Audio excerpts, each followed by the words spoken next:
Oke, selamat datang semuanya. Nah, kalau kamu mahasiswa teknik sipil yang lagi pusing-pusingnya belajar Python, pas banget nih. Kita bakal ngobrolin gimana caranya naik kelas. Dari yang cuma sekedar chatting sama AI, jadi bener-bener arsitek di balik instruksinya. Kita akan bedah gimana prompt engineering itu bisa jadi semacam blueprint buat bikin kode Python yang presisi, yang andal untuk proyek-proyek teknik sipil kita nanti. Coba deh, kita mulai dengan pertanyaan yang agak bikin merinding. Kamu berani nggak percaya 100% sama AI buat ngerancang jembatan yang kamu lewatin tiap hari? Atau gedung yang keluarga kamu tinggali? Kita tahu kan, di teknik sipil, salah bulatin angka aja bisa fatal akibatnya. Makanya, yang kita bahas sekarang ini bukan cuma soal teknologi canggih, tapi soal tanggung jawab. Taruhannya nyawa, jadi presisi itu harga mati. Oke, ini agenda kita ya. Pertama, kita lihat dulu peluang dan risikonya AI. Terus kita sentuh dikit fondasi Python yang pasti udah kalian kenal. Nah, abis itu baru masuk ke intinya. Cetak biru buat nyuruh AI, lihat langsung contoh kodenya, pastiin desainnya aman sesuai SNI, dan yang paling penting, di mana posisi kita sebagai insinyur di tengah semua ini. Langsung aja kita mulai? Oke, bagian pertama, peluang dan resiko. Ini soal mengubah cara pandang ya. Kita harus berhenti ngelihat AI itu cuma kayak mesin pembuat teks atau jawaban instan. Mulai sekarang, anggap AI itu sebagai alat rekayasa presisi.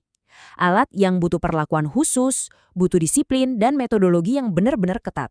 Coba lihat deh perbedaannya. Dulu, kita pakai script Python yang statis, logikanya kaku. Sekarang, kita punya sistem cerdas yang dinamis. Keren kan? Tapi, ada tapinya, disinilah risikonya. AI itu bisa halu. Dia bisa ngarang formula atau bikin kode yang kelihatannya benar padahal salah total. Nah, disinilah peran prompting yang terstruktur.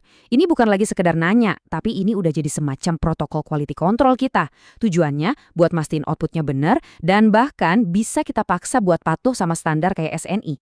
Oke, sekarang kita coba sambungin ini semua sama yang mungkin udah kalian pelajari di kelas pemrograman. Kita bakal ngomongin fondasi komputasinya, ya. Library-library Python yang jadi tulang punggung analisis teknik sipil modern. Pasti udah familiar kan sama nama-nama ini? NumPy, Pandas, Matplotlib. Anggap aja mereka ini mesin V8 super kuat di balik semua analisis teknik kita. Tapi mesin sekuat apapun, kalau nggak ada setirnya, ya nabrak kan? Nah, prompt engineering inilah setir presisinya. Dialah yang mengarahkan kekuatan komputasi ini supaya nggak melenceng, supaya kita sampai di tujuan dengan jawaban yang akurat. Nah, ini dia bagian intinya. Cetak biru instruksi AI. Dengerin baik-baik ya, ini bukan sekedar kumpulan tips and trick. Ini adalah semacam protokol rekayasa yang terstruktur, sebuah cetak biru kognitif yang kita tanamkan ke AI supaya dia mikirnya sistematis, persis kayak seorang insinyur. Ada beberapa framework utama yang perlu kita tahu. Anggap aja ini kayak kotak perkakas. Isinya ada macam-macam kunci buat pekerjaan yang beda-beda. Kita bakal fokus ke beberapa yang paling penting buat kita. Misalnya Kotek dan PCTF. Masing-masing punya fungsi spesifik buat ngebentuk output AI supaya pas sama kebutuhan rekayasa kita.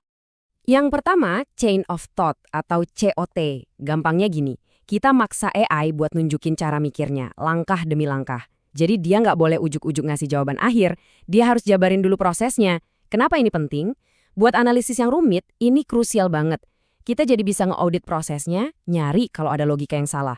Ini mengubah AI dari yang tadinya black box misterius jadi glass box yang transparan. Berikutnya ada PCTF, Persona, Konteks, Tugas, dan Format. Ini kayaknya bakal jadi framework andalan kalian buat tugas teknis apapun.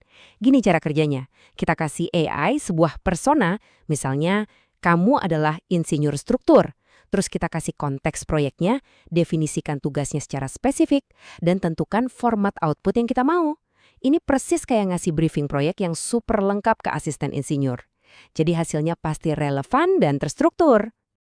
Oke, teorinya cukup ya. Sekarang kita lihat langsung gimana caranya framework ini kita ubah jadi kode Python yang beneran jalan buat nyelesain masalah rekayasa yang real. Nah, ini dia contoh nyata PCTF lagi beraksi. Perhatiin deh detailnya. Personanya, insinyur struktur senior, biar AI-nya ngomong pakai bahasa teknik yang benar. Konteksnya, semua data input yang dibutuhin ada di situ. LWEA lengkap. Tugasnya jelas banget, hitung dan plot defleksi. Dan formatnya spesifik, pakai NumPy dan Matplotlib. nggak ada celah buat salah interpretasi sama sekali. Dan boom, ini hasilnya. AI langsung kasih kita kode Python yang bersih, fungsional, dan yang paling penting benar secara matematis. Dia pakai library yang kita minta, NumPy dan Matplotlib, persis seperti perintah. Ini bukti nyata kan, prompt yang terstruktur itu ngasilin kode yang bisa diandelin. Lalu ini dia jawaban akhirnya, 26,04 mm. Angka yang jelas, konkret, dan bisa kita verifikasi ulang. Siklusnya lengkap kan? Dari instruksi yang presisi, jadi kode yang fungsional, sampai ke jawaban teknik yang akurat. Poinnya simple banget sebenarnya. Garbage in, garbage out. Sampah yang masuk, ya sampah juga yang keluar. Kualitas output AI itu 100% tergantung dari kualitas prompt yang kita kasih. Oke, sekarang kita naikin levelnya. Dapat jawaban yang benar itu udah bagus. Tapi dapat jawaban yang sesuai dengan Standar Nasional Indonesia atau SNI, nah itu beda cerita. Mari kita lihat gimana prompting bisa jadi penjaga gerbang kita buat mastiin semuanya patuh sama standar keselamatan. Coba deh, perhatiin prompt yang ini. Kita bukan cuma minta tolong ngitung, kita secara eksplisit nentuin parameter keselamatan kritis. Kita perintahkan AI untuk pakai faktor reduksi kekuatan atau V sebesar 0,9. Kita bahkan sebutin acuannya, yaitu standar SNI. Ini bukan lagi bertanya, ini engineering. Kita menanamkan batasan keselamatan dan aturan mainnya langsung ke instruksi buat AI. Dan lihat kodenya, jelas banget kan? Variabel P itu ditulis sebagai 0,9 dan langsung masuk ke dalam perhitungan. Ini bukti kalau kita bisa nyetir AI buat patuh sama kode desain, buat nerapin faktor keamanan yang benar, bukan cuma sekedar ngasih jawaban yang paling mungkin secara statistik. Dan inilah hasilnya, 1371,74 mm persegi. Ini jadi bukti hubungan sebab akibat yang jelas. Prompt yang patuh standar akan menghasilkan desain yang juga patuh standar. Ini ngebuktiin AI itu bisa lebih dari sekedar kalkulator canggih. Dia bisa jadi partner desain yang bisa kita arahin.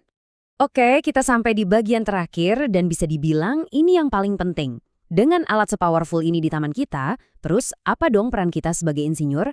Jawabannya tegas dan jelas. AI itu alat, bukan pengganti. Justru, keahlian dan intuisi kita sebagai insinyur jadi makin krusial, bukan malah sebaliknya.